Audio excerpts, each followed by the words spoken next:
और इसी बीच बात करेंगे बिहार की, जहां पर शिक्षकों की नियुक्ति को लेकर बीजेपी ने नीतीश सरकार को घेरा। लेकिन आपको बता दें कि किस तरीके से जब बीजेपी की तरफ से प्रदर्शन किया गया तब लाठियां भांजी गई उन कार्यकर्ताओं पर। लेकिन बड़ी बात यह रही कि उनमें से एक कार्यकर्ता की मौत भी हो गई, जिसके बाद बीजेपी इसको लोकतंत्र की हत्या बता रही है। रिपोर्ट आपको दिखाते हैं।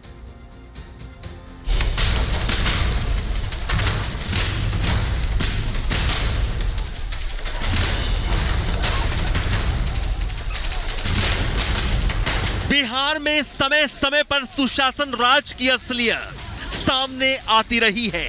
पिछले साल पाला बदलकर महागठबंधन में जाने के बाद से नीतीश कुमार के सूबे में कानून व्यवस्था को अपराधियों से रोज चुनौती मिल रही है। मगर इससे इतर नीतीश बाबू का ध्यान 2024 पर है, जो अक्सर ये कहते हैं कि देश का लोकतंत्र खतरे में है और उसे बचाना होगा।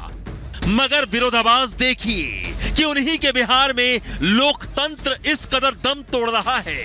आप खुद देख सकते हैं, जहां प्रदर्शन करने पर लाठियां मिलती हैं और विरोध करने की सजा मौत है। बिहार में लाठी की मार, सुशासन बाबू की सरकार है। प्रदर्शन किया तो लाठी खाओगे, विरोध के बदले मौत पाओगे। दरअसल बिहार में डिप्टी सीएम तेजस्वी यादव की बर्खास्तगी और शिक्षकों की नियुक्ति को लेकर सियासी खींचतान चल रही है, जिस पर नीतीश सरकार और बीजेपी आमने सामने है। गुरुवार को बीजेपी ने शिक्षकों की नियुक्ति के मुद्दे पर नीतीश सरकार के खिलाफ मोर्चा खोल दिया और विधानसभा में जमकर विरोध किया,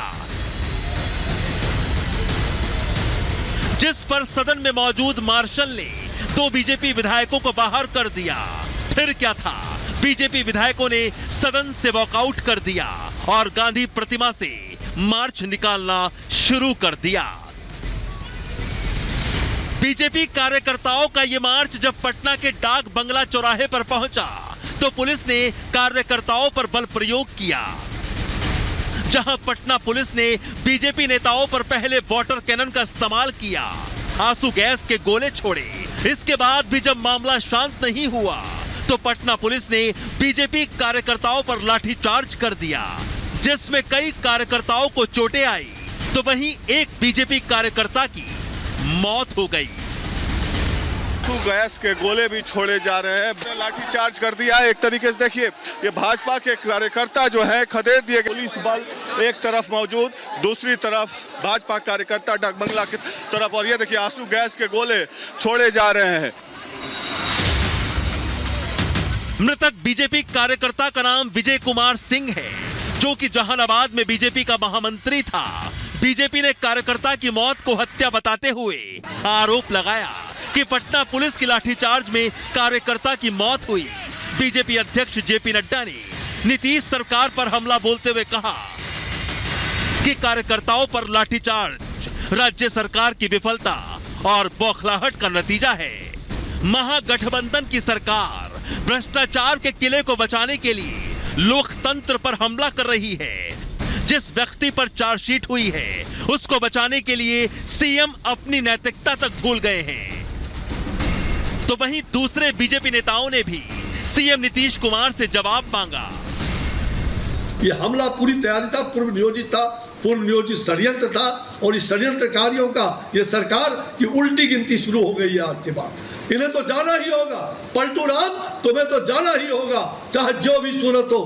पलटू राम को पलट करके ही बिहार की जनता और पूरी तरह से शांत बैठेगी। हमारे परिवार के सदस्य की मृत्यु हुई है और हत्या नीतीश कुमार जी ने कराया है। जिस तरह लाठी चलाने का काम किया गया, आंसू गैस छोड़ने का काम किया गया, ये पूरी तरह स्पष्ट है। ये नीतीश कुमार जी बिहार में भाजपा के लोगों की हत्या कराना चाहते हैं। अरे जो कुछ हुआ सब नीतीश कुमार के इशारे पर हुआ है। इस मुद्दे को हम छोड़ेंगे नहीं। उनको लगता है कि बीजेपी वाले चुप हो जाएंगे।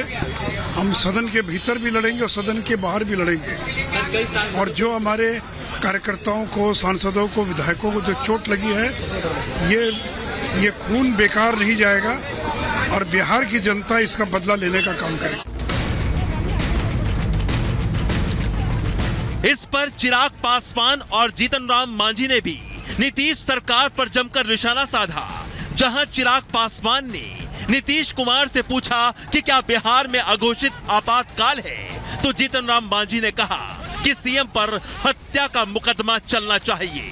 ये मौत ही नहीं है भैया, ये हत्या है। किसी को आपके शासनकाल में लाठी से पीट पीट कर मार दिया जाता है, ये हत्या की श्रेणी में ही आता है। तो इस हत्या का जिम्मेदार कौन है? मुख्यमंत्री जी।